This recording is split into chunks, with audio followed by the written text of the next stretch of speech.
প্রিয় ভিউয়ার্স, আসসালামু আলাইকুম। আশা করি সবাই ভালো আছেন। আলহামদুলিল্লাহ, আমিও ভালো আছি। মুক্তার শখের রান্না থেকে সবাইকে স্বাগতম। তো আমি আজকে দই তৈরি করব, এটা আপনাদের সঙ্গে শেয়ার করব।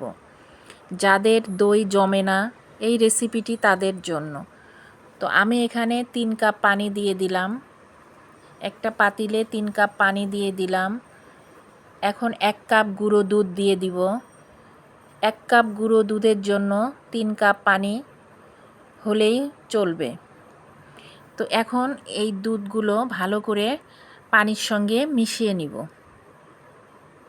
যাতে কোনো দানা না থাকে। ভালোভাবে মিশাতে হবে। এবার দুধ ভালোভাবে জাল দিব। কিছুক্ষণ জাল দিয়ে নিব।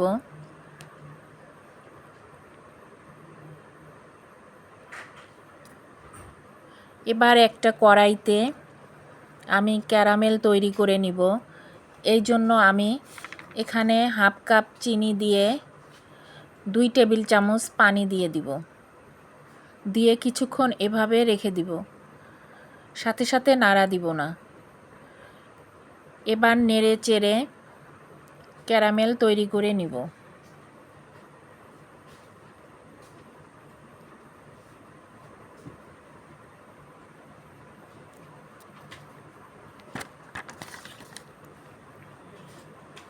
তো আমার ক্যারামেল তৈরি হয়ে গেছে। এখন আমি একটু একটু করে দুধ ঢালবো এখানে অবশ্যই গরম দুধ দিতে হবে, ঠান্ডা দুধ দেওয়া যাবে না। তো এভাবে ভালো করে মিশিয়ে নিব। ক্যারামেলটা একটু শক্ত শক্ত মনে হলেও ভয়ের কিছু নেই।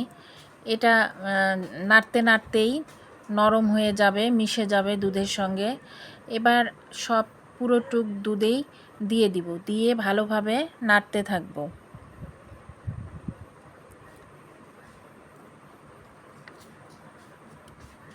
ভালোভাবে মেশানো হয়ে গেলে কিছুক্ষণ জাল করে নিব।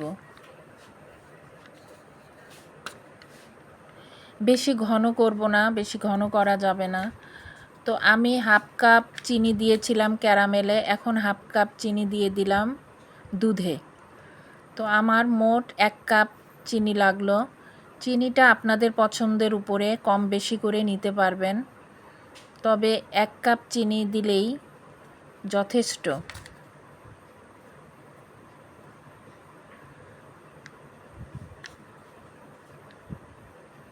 তো দুধটা একটু ঘন করে নিব,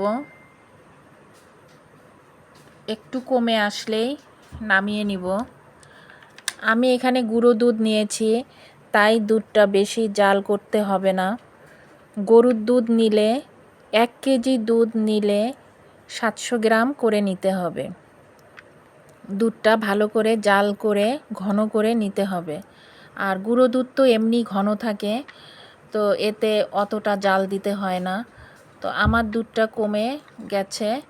এখন নামিয়ে এটা আমি ঠান্ডা করার জন্য ফ্যানের নিচে দিয়েছি।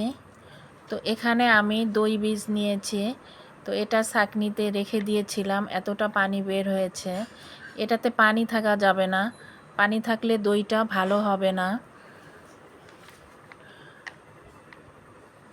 তো এখন এই দই নিয়ে একটা হ্যান্ড হুইচের সাহায্যে ভালোভাবে ফেটাতে হবে। তো আমি ভালোভাবে ফেটিয়ে নিচ্ছি।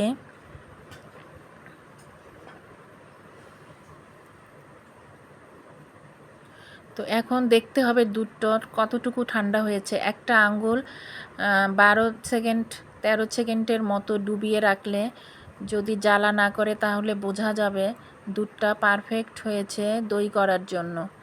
এখানে খুব বেশি গরম দেওয়া যাবে না, আবার খুব পাতলাও দেওয়া যাবে না, খুব বেশি ঘন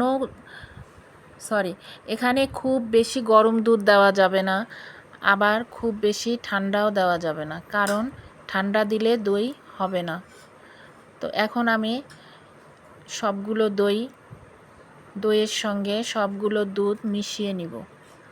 মিশিয়ে একটা হ্যান্ড হুইচের সাহায্যে কিছুক্ষণ নাড়ব।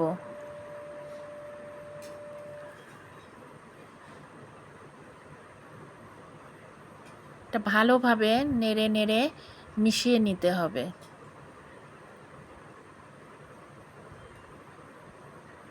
তো ভিডিওটি ভালো লাগলে লাইক, শেয়ার, কমেন্ট করবেন, একটা সাবস্ক্রাইব করবেন। তো আমি এখানে একটা মাটির পাতিল নিয়েছি। তো এখানে আমি এই দুধগুলো ঢেলে দিব। তো পুরোপুরি দিব না, আমি এতটুক বাকি রাখবো। তো দিয়ে এখানে আমি এখন একটা ঢাকনা দিয়ে ঢেকে দিব।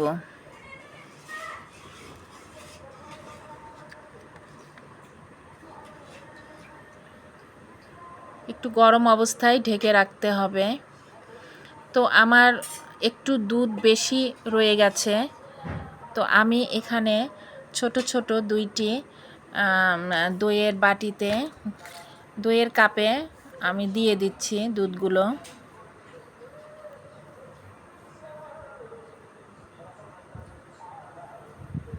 এগুলো দিয়ে ঢেকে দিব।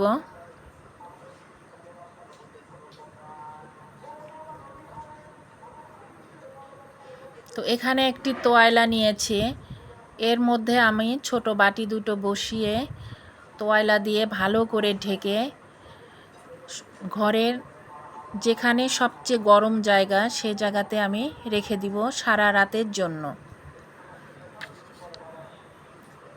আর এখানে একটা কম্বল নিয়েছি, কম্বলে মাটির পাতিলটা দিয়ে এটাও ঢেকে রাখবো ভালোভাবে গরম জায়গায়। এটাও সারা রাতের জন্য আমি রেখে দিব।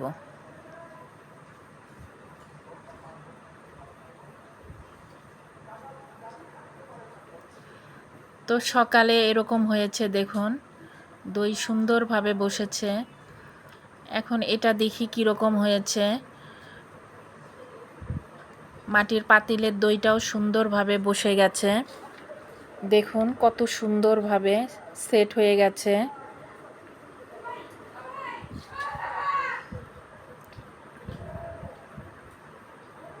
তো একটু দেখিয়ে দিচ্ছি, দেখুন কীরকম হয়েছে।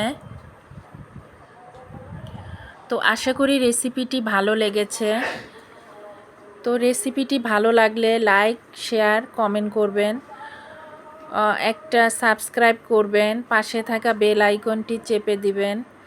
তো সবাই ভালো থাকুন, সুস্থ থাকুন।